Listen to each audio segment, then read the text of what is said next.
Voici l'histoire romancée d'Alexandre, un arriviste à la conquête d'un monde perdu.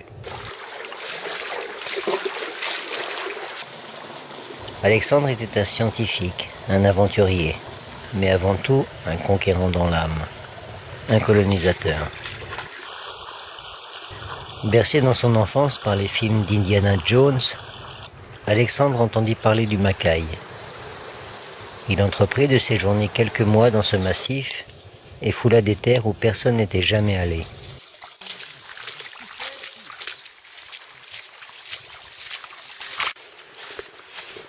Il existait encore un monde perdu, véritable jardin d'Éden. Quand on voit cet arbre-là, c'est la phase intermédiaire entre la forêt primaire et la forêt secondaire. Donc ici, c'est forêt secondaire. Juste à côté, tu as le Harungana. C'est une espèce endémique, la base des antibiotiques, la moxicilline. Le nom en français, c'est toujours resté Harungana. Harungana. C'est une espèce endémique. Quelques agences de voyage malgaches proposaient de le faire découvrir aux touristes, mais c'était l'anarchie, et cela ne lui plaisait pas. Cet endroit devait devenir son terrain de jeu, qu'il allait gérer à sa façon, car Alexandre était un businessman, il avait ça dans les gènes.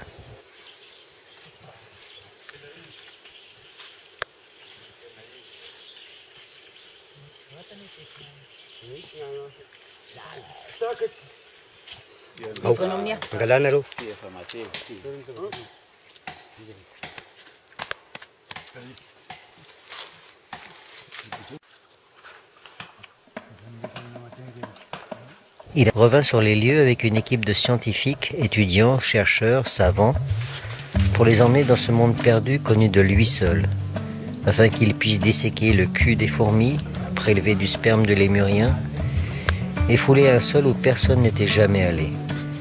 Il réalisa un film qu'il présenta en grande pompe, dans les plus grandes salles, pour raconter, un verre de champagne à la main, son expérience unique d'explorateur au sein de ce monde perdu, peuplé de cruels bandits, voleurs de zébus. Bois fossilisé, morceau celui-là.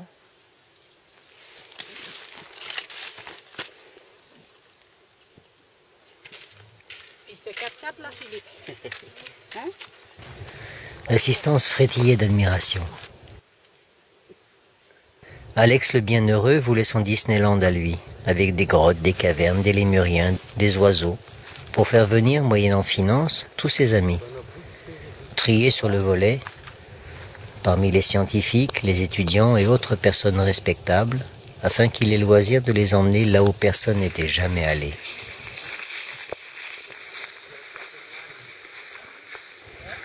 Bien qu'il considère peut-être le Malgache comme personne, celui-ci est chez lui et fréquente le massif depuis des générations.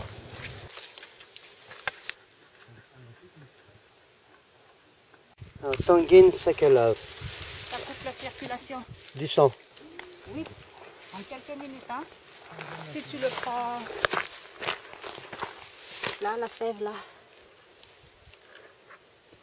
You. D'accord. Na sakalav, nina bevenina ta.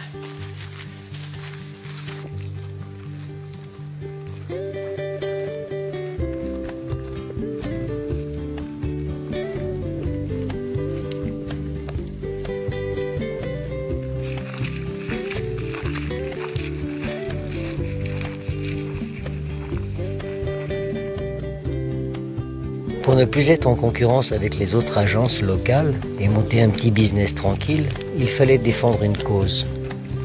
L'environnement en était une.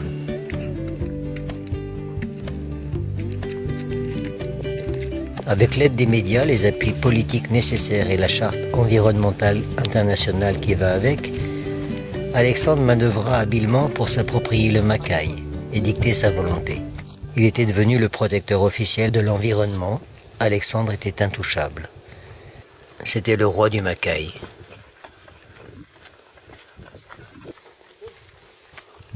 Cherche la trace.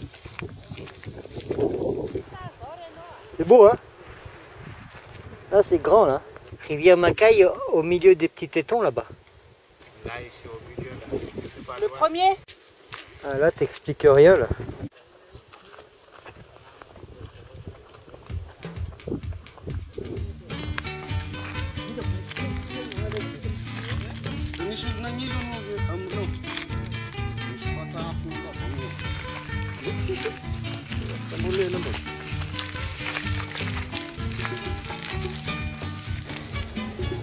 Il géra sans fausse modestie le site à la française dans un pays qui n'est pas le sien.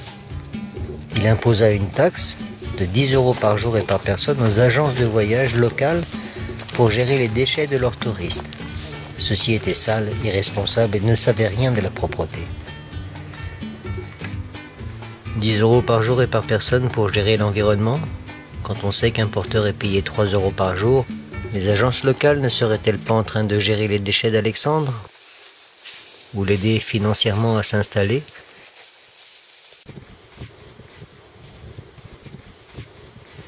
Il promit aussi d'éduquer les populations locales, créant ainsi un réel échange de culture entre un monde développé, le sien, et un autre qui ne l'est pas.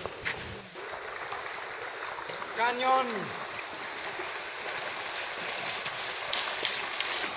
Les Malgaches ont leur culture, et il serait bien présomptueux de penser que la nôtre surpasse la leur. Et il en est de même de nos mœurs.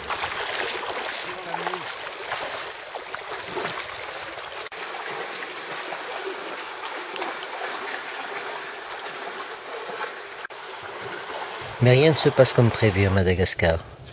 Les années passèrent, très peu de gens venaient visiter le Macaï car les séjours d'Alexandre étaient trop chers. On peut redescendre le Macaï tout à l'heure? Moi c'est bon là ce soir je crois, non? C'est bon? Avec une petite grotte. C'est comme le riz à Murundab. Oui, c'est du bon riz, ouais. Et les endroits où personne n'était jamais allé se faisaient rares. Les populations qui s'étaient promis d'aider et d'éduquer n'avaient encore reçu aucune aide de sa part. Ils étaient aussi démunis qu'avant.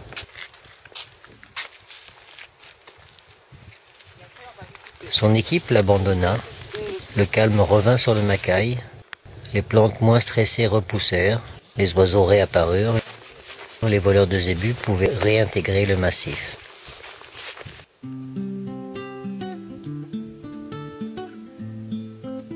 Voilà, on vient de là-bas au fond. Alexandre plia bagage, il erra dans le massif à la recherche de passages souterrains où personne ne serait jamais allé. Puis il déprima. On l'aperçoit de temps en temps sautant de liane en liane en chantant une tyrolienne. Hein? Il est mignon, hein? Quelques touristes sont revenus. Alexandre est devenu la mascotte du Macaï. Mais j'ai entendu dire qu'Alexandre avait un projet pour emmener des gens là où personne n'était jamais allé. Le seul truc que je crois savoir, c'est une étoile située très haut dans le ciel.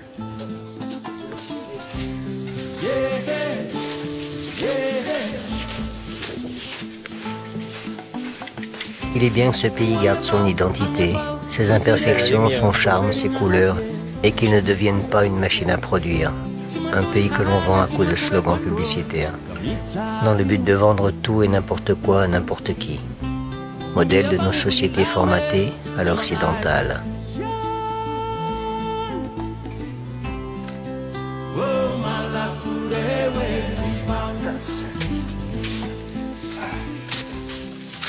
Vous attendez parce que ça se rétrécit là-haut? Oui, D'accord. il y a de l'eau là après.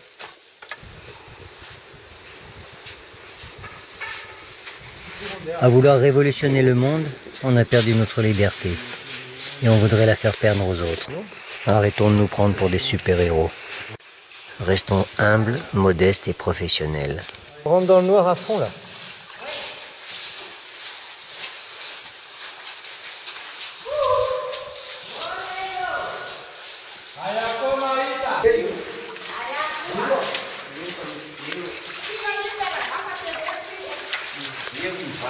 À Madagascar, il y a des gens fabuleux, qui ne payent pas de mine, mais qui font des choses exceptionnelles. C'est des espaces comme ça. Quand tu descends la Macaï, les pieds dans l'eau. Hein. La rivière. Pas besoin de GPS ou de tenue aventure pour ça, car ici l'habit ne fait pas le moine. C'est la richesse intérieure qui compte, et l'expérience. Ce pays est attachant comme il est, il ne faut pas le changer. Juste prendre soin de lui.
C'est bon.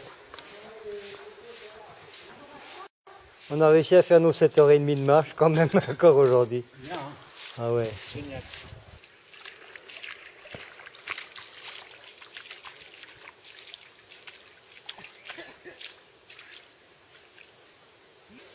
Journée magnifique.